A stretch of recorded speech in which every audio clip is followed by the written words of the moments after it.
Stephen Colbert launched his latest Late Show episode with a powerful declaration. "Tonight, we are all Jimmy Kimmel." This bold statement set the tone as Colbert expressed his support for fellow late-night host Jimmy Kimmel, whose show was temporarily suspended by ABC following Kimmel's remarks about the person who killed Charlie Kirk. Colbert didn't hold back in condemning the network's decision, branding ABC's indefinite removal of Kimmel's program as blatant censorship, a worrying sign of how quickly freedom of expression can be stifled under pressure. He reminded viewers that such restrictions often begin subtly but can escalate.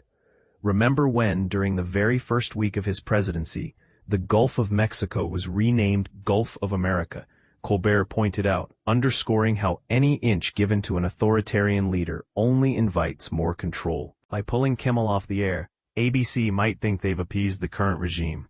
But Colbert argued they couldn't be more wrong. This is just the beginning. Despite the serious topic, Colbert couldn't resist a bit of humor, lamenting that the controversies around Kimmel overshadowed his own recent Emmy win. Holding his shiny award, he quipped, "Couldn't I at least enjoy this for 1 week?" Much of the first half of Colbert's show was dedicated to unpacking the fallout from the Kimmel suspension. To make his point, he revived a beloved piece from his Comedy Central days, the word segment from the Colbert Report, known for its sharp satire. Speaking in character, he delivered an ironic message. "Don't ever complain, no matter what the president does. Even if he sends the army to your hometown, just shut up and take it."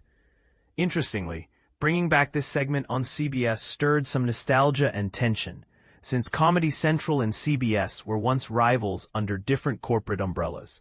Colbert also expressed bafflement over what exactly Kimmel said that was so dangerously provocative. "Considering the FCC's reaction, I thought it'd be more shocking," he joked.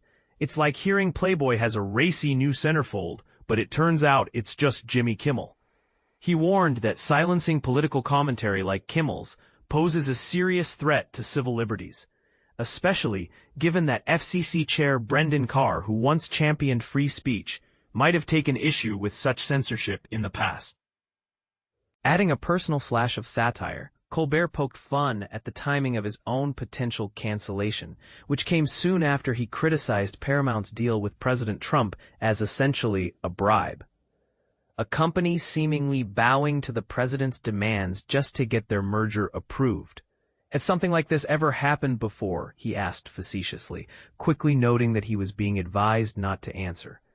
He touched on the tangled web of corporate mergers, drawing attention to how business interests often dictate decisions. For example, David Ellison's Skydance is pushing a deal with Paramount, while Disney, owner of ABC, is simultaneously trying to acquire the NFL network. "It's all about relationships and mutual back-scratching," Colbert said.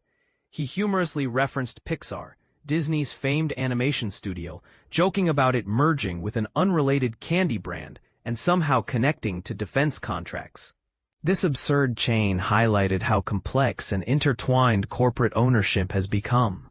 As the show wrapped, Colbert hinted that the group of late-night hosts might revive the podcast they started during the writers' strike, but joked they'd rename it Fired Force 5, injecting humor into a conversation about industry uncertainty.